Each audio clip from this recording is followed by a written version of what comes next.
एक बहुत ही अच्छी बात है कि अगर चाह है तो राह हर जगह है।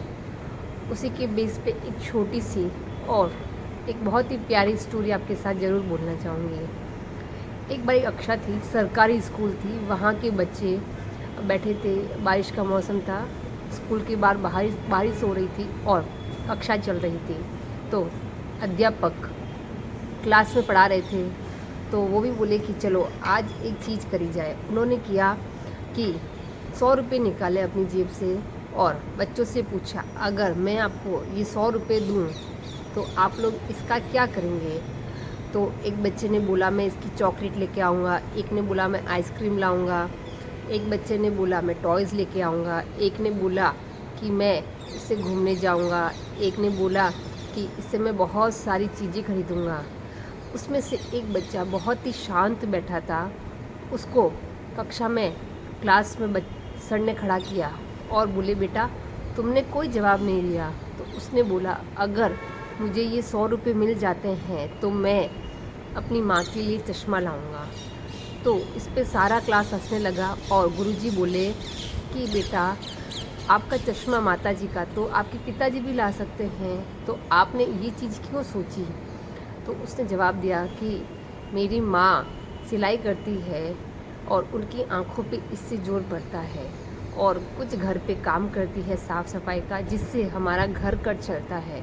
तो अगर मैं उसको चश्मा दूंगा तो इससे उनकी आंखों पे जोर भी नहीं पड़ेगा और वो अपना काम आराम से कर सकेंगे। तो गुरुजी को एकदम इमोशनल हो गए और पूरी क्लास चुप हो गई। तो इतना सुनने के बाद जो सर थे उन्होंने बोला बेटा मैं ये 100 रुपये तुम्हें दे रहा हूँ, तुम अपनी माँ की चश्मा लेके आओ, लेकिन ये मैं तुम्हें गिफ्ट के तौर पे नहीं दे रहा हूँ, ये मैं तुम्हें उधार दे रहा हूँ। जब तुम अपने जीवन में बहुत मेहनत करने के बाद सफलता हासिल करोगे और कुछ बन जाओगे तो ये 100 रुपये मुझे ज़रूर लौटा देना। तो उस बालक ने वो पैसे अपनी जेब में रखे, अपनी माँ के लिए चश्मा लिया, उसने खूब मेहनत की और 22 साल बाद वो अच्छी पढ़ाई करने के बाद बहुत बड़ा आदमी बना। एक दिन उसी सरकारी स्कूल के बाद 22 साल के बाद एक गाड़ी आती है, गाड़ी रुकती है, वही मौसम बारिश का मौसम होता है, कक्षा चल रही होती है, गाड़ी आके रुकती है, कलेक्टर साहब उतरते हैं गाड़ी से। पूरी स्कूल में कलेक्टर साहब आते हैं तो सब खड़े हो जाते हैं और कलेक्टर साहब स्कूल में आने के बाद उसी शिक्षक का नाम पूछते हैं और कौन सी क्लास में पढ़ा रहे हैं वो पूछते हैं और वो उस क्लास में जाते हैं और वो शिक्षक जो बच्चों को पढ़ा रहे होते हैं बूढ़े से हो चुके होते हैं, वो उनको जाके प्रणाम करते हैं और बोलते हैं कि आपने मुझे पहचाना नहीं, लेकिन आपकी उस सीख से मुझे कुछ करने के लिए प्रेरित करने के लिए मैं आपको थैंक यू बोलता हूँ।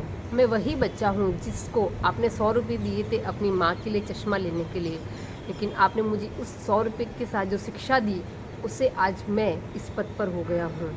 तो अगर हम कुछ करने की चाह रखें तो राह बन जाती है। ज़िंदगी में ये ज़रूर करें कि जब कुछ कोई सिखा रहा हो तो उसको सीखे, ज़िंदगी में उतारे और आगे बढ़ने की हर एक कोशिश ज़रूर करें और कभी भी बुरी चीज़ों के लिए या बुरे समय के लिए किसी और को ब्लेम ना करके स्वयं उस चीज़ को सुधार के और कुछ अच्छा और बड़ा करने की कोशिश ज़रूर करें और हमेशा हंसते रहे और हंसाते रहे। राधे राधे।